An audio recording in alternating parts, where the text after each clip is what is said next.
오늘은 시편 5편 말씀 같이 볼 거고요. 1절부터 12절까지 같이 한 목소리로 읽도록 하겠습니다.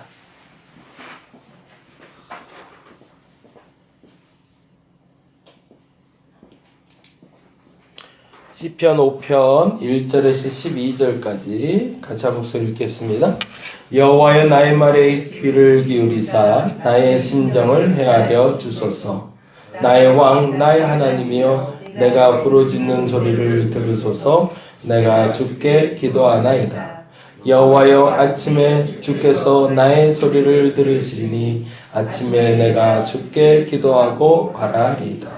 주는 죄악을 기뻐하는 신이 아니시니 악이 주와 함께 머물지 못하며 오만한 자들이 주의 목전에 서지 못하리이다. 주는 모든 행악자를 미워하시며 거짓말하는 자들을 멸망시키리이다.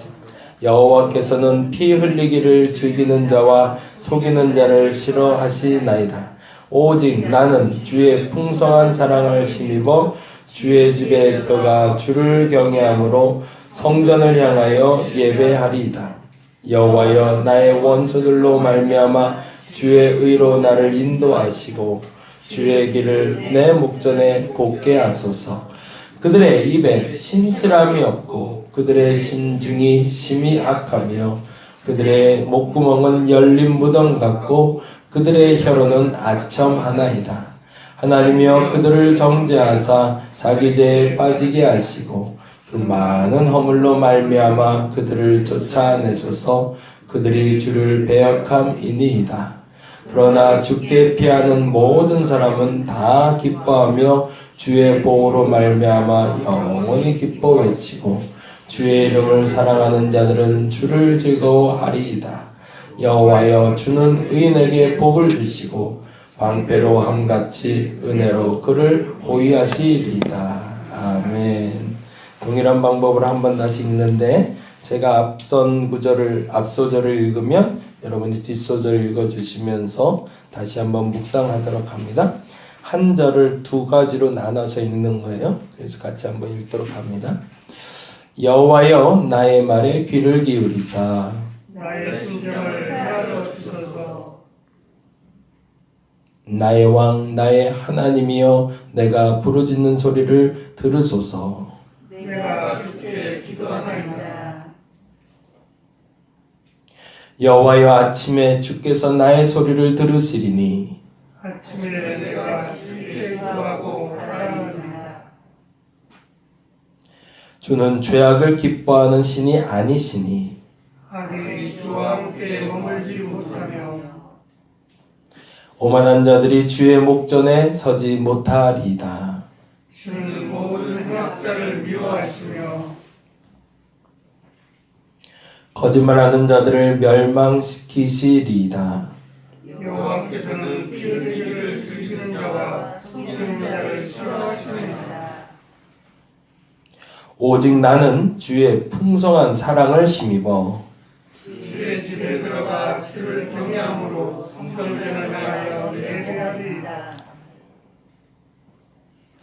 여호와여 나의 원수들로 말미암아 주의 의로 나를 인도하시고 주의 길을 내 목전에 곱게 하소서.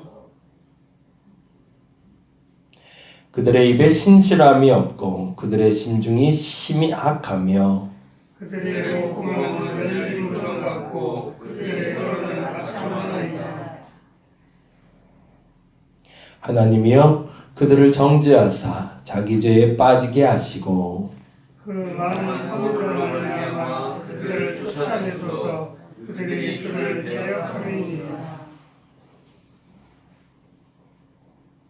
그러나 주께 피하는 모든 사람은 다 기뻐하며 주의 보호로 말미암아 영원히 기뻐 외치고 주의 이름을 사랑하는 자들은 주를 즐거워하리이다. 여호와여 주는 의인에게 복을 주시고 방패로 함같이 은혜로 그를 호위하시리이다. 아멘.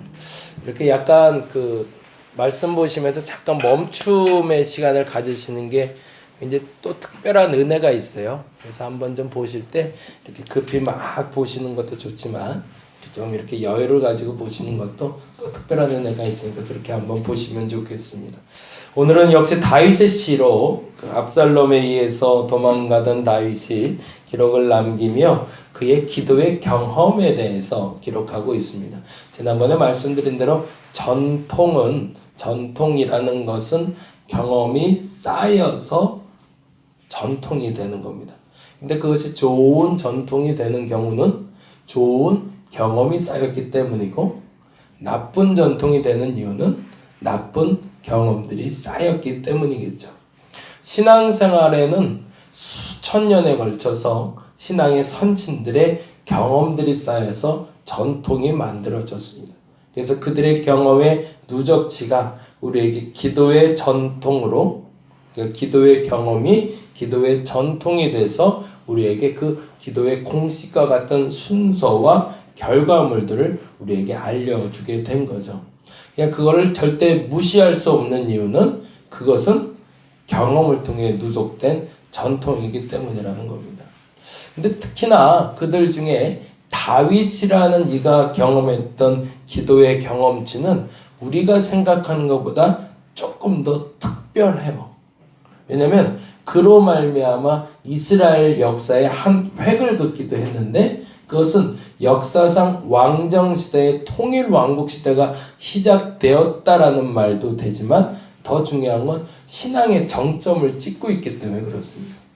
하나님을 믿는 사람이 얼마나 사랑받을 수 있는지, 하나님을 믿는 사람 중에 그토록 사랑받는 사람이 있을까 싶을 정도로 사랑받던 사람이 다윗이에요.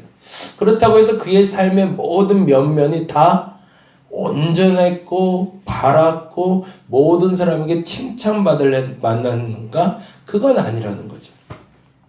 지저분하기도 했고 더럽기도 했고 치사하기도 했고, 때로는 저렇게 사는 건 아니지 않나라는 모습들이 그의 삶 내면에 속속히 다 드러나고 있는데, 그럼에도 불구하고 그가 그토록 하나님께 사랑받을 수 있는 그 정점은 뭐였을까?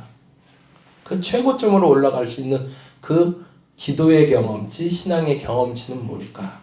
그 기록이 가장 많이 남아있는 것이 열왕기상하 역대상하가 아니라 시편 말씀입니다. 시편의 3분의 2를 다윗이 기록하면서 그 시편 속에 흐르고 있는 다윗의 신앙의 경험치를 찾아가는 것도 또 다른 좀 특별한 은혜가 됩니다.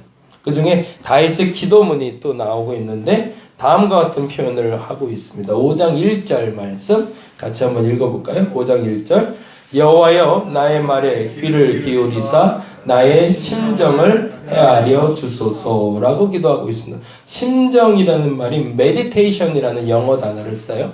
meditation이 우리말로 번역할 땐 묵상이라고 번역을 하는데, 이게 마음을 조사하다라는 뜻을 갖고 있습니다. 마음을 조사하다. 이 말이 굉장히 특별한 의미가 있어요. 왜냐하면 우리는 말이 그렇게 탁월하지는 않잖아요. 설명을 하고 싶은데 우리 태호 늘 쓰는 말, 그 말이 이해가 돼요 라는 말, 저도 그 말 자꾸 쓰는데 말해놓고도 잘 모르겠는 거예요. 내가 말한 걸 저들이 잘 이해하고 있는가? 그랬으면 이 표정으로라도 확 나타나야 되고 공감대가 돼야 되는데 이게 잘 안 된단 말이에요. 이거 자꾸 이제 묻게 되고 반복하고 되게 하는데, 하나님께 내가 기도를 하고 있는데 하나님이 이 말을 듣고 있는 건지, 이게 내 마음이 진짜로 표현되고 있는 건지 모르겠는 거죠. 그래서 내 심정을 헤아달라고 합니다. 그건 무슨 말이에요? 내 가슴을 다 열어서 하나님께 보여드릴 테니 내 마음을 좀 조사해 달라는 거예요. 그래서 내 마음에 있는 것들을 하나님이 좀 다 이렇게 좀 끄집어내서 진짜 내 마음에 원하는 것이 뭔지 좀 알아달라는 요청입니다.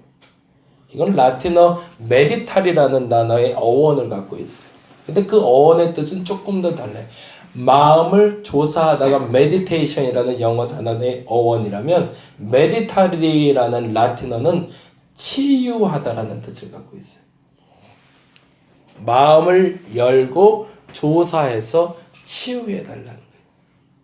그러니까 우리가 묵상한다, 하나님의 말씀을 묵상한다라는 표현을 쓰잖아요. 아까 읽은 것처럼 이렇게 텀을 가지고 읽었던 이유는 이 말씀을 통해서 내 마음을 조사하고 내 마음을 치유해달라는 믿음을 가지고 나아가는 시간이라는 겁니다. 기도의 시작은 사실은 하나님 앞에 그 마음을, 저는 이 표현이 더 좋은데, 마음을 들키셔야 됩니다. 감춰진 마음엔 결단코 하나님은 응답하지 않습니다. 압살롬은 사실은 다윗의 아들이거든요. 그 아들에게 쫓겨서 가는 다윗의 마음을 도대체 어떻게 표현을 해야 정확하게 표현이 된 걸까? 표현할 수가 없는 겁니다. 그래서 다윗은 그렇게 얘기하는 거죠. 참 불쌍하고도 불쌍한 내 인생. 그토록 그것도 장인어른에게 한평생 쫓겨서 살다가 이제 왕위에 올라갔는데 왕위에 올라가자마자 이제 아들에 쫓겨서 살아야 되는 내 인생. 이 인생의 마음의 심정을 하나님 좀 읽어달라고. 나의 괴로움을 하나님 아시면 거기에 부합한 걸 채워달라는 다윗의 심정을 토로하고 있는 거죠. 기도의 시작은 마음의 심중을, 여러분의 마음이 하나님이 낱낱이 조사했을 때 부끄러움 없이 다 들킬 수 있는 것이 기도의 시작입니다. 그것이 기도의 경험을 쌓아왔던 우리 믿음의 선친들의 첫 번째 기도 방법이었습니다. 그렇게 기도할 수 있기를 바랍니다. 마음이 열려야 돼요. 마음 없는 기도는 하나님 받지 않습니다. 솔직한 기도가 가장 위대한 기도라는 말을 여러분 기억할 수 있으면 좋겠습니다. 그리고 나서 두 번째 이렇게 얘기합니다. 같이 읽어볼까요? 나의 왕 나의 하나님이여 내가 부르짖는 소리를 들으소서 내가 주께 기도하니이다. 두 번째는 부르짖으네 동그라미를 좀 해놓을게요.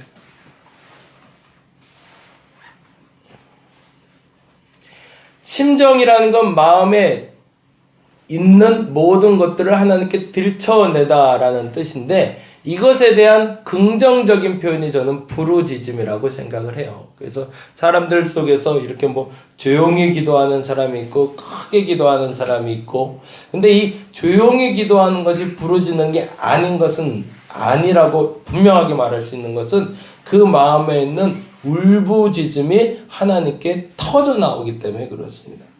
똑같은 말을 해도 그 말의 중심을 알면 그 말의 중심에 따라서 반응해 줄 수 있는데 그 말의 중심을 모르면 반응을 못 해주잖아요. 이제 명절이 되니까 이제 집사람은 어저께 하루 종일 주방에 있고 애들 데리고 일찍 자라고 그래서 제가 애들 데리고 누웠는데 이게 마음대로 돼야 말이죠. 뭐가 마음대로 안 되냐면 애들이 잠을 못 드는 거예요. 이제 또 할아버지 집으로 놀러 갈 생각하니까 마음은 들떴지. 근데 무슨 놈의 잠이 오겠어요. 근데 그 마음을 우리 둘째가 옆에서 계속 뒤척인 거예요. 그래서 자라, 좀 자라. 그랬더니 얘가 그러더라고요. 그래서 참 이뻐서 마음에 기억이 되는데 아빠 500마리까지 세봤는데 잠이 안 와. 그러는 거예요. 양을 500마리를 지금 넘겼는데 잠이 안 온다는 거예요. 그래서 어떻게 하면 좋지? 막 그러는 거예요. 근데 그 말을 하는데 이제 더 이상 혼낼 수가 없는 상황이 되더라고요. 어떤 말을 하냐가 그 말에 진심을 담고 있으면 그 말은 응답됩니다.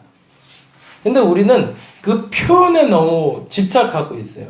내가 어떻게 표현해야 되냐? 하나님이 더 잘 들으실까? 근데 부르짖음은 그 말이 아니거든요. 부르짖음은 표현되는 단어를 말하는 게 아닙니다. 외마디 외침을 얘기하는 거죠. 그걸로 족하다는 거예요. 그게 마음을 들키는 거거든요. 근데 이게 미사어구가 맞지 않아서 주어 동사가 맞지 않아서 하나님이 응답하지 않는 게 아닌가라고 우리는 착각하고 있다는 겁니다. 다윗은 알고 있었던 거죠.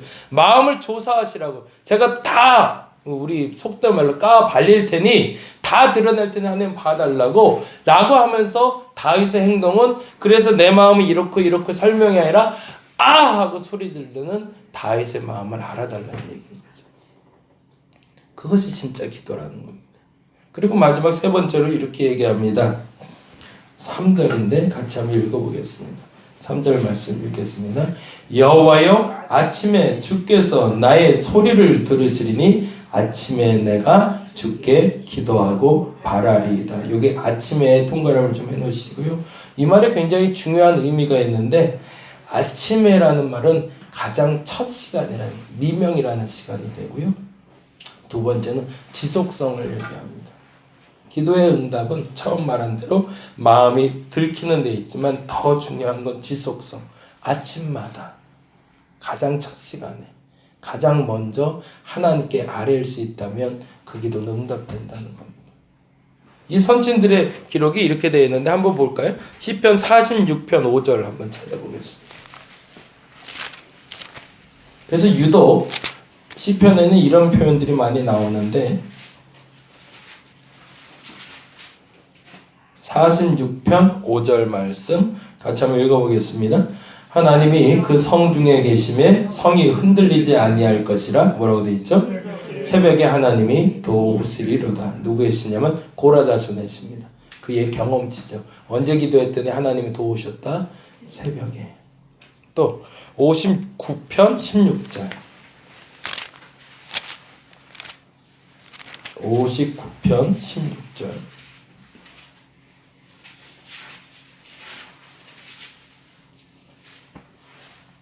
같이 한번 읽어보겠습니다. 나는 주의 심을 노래하며 언제? 아침에 주의 인자하심을 높여 부르리오리니 주는 나의 요새이시며 나의 환난 날에 피난처 심이니이다. 또 하나 찾아볼까요? 88편 13절 88편 13절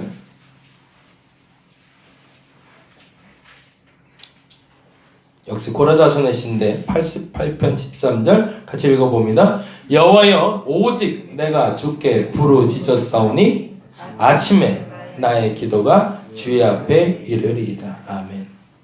경험이 쌓이는 거죠. 언제 내가 기도했더니 하나님이 들으시더라. 그래서 전통이 된 겁니다. 왜? 이 이른 아침에 하나님께 나왔을 때 어떤 역사가 있는지를 알았던 선진들의 믿음의 고백인 거죠. 하나 더 볼까요? 119편 147절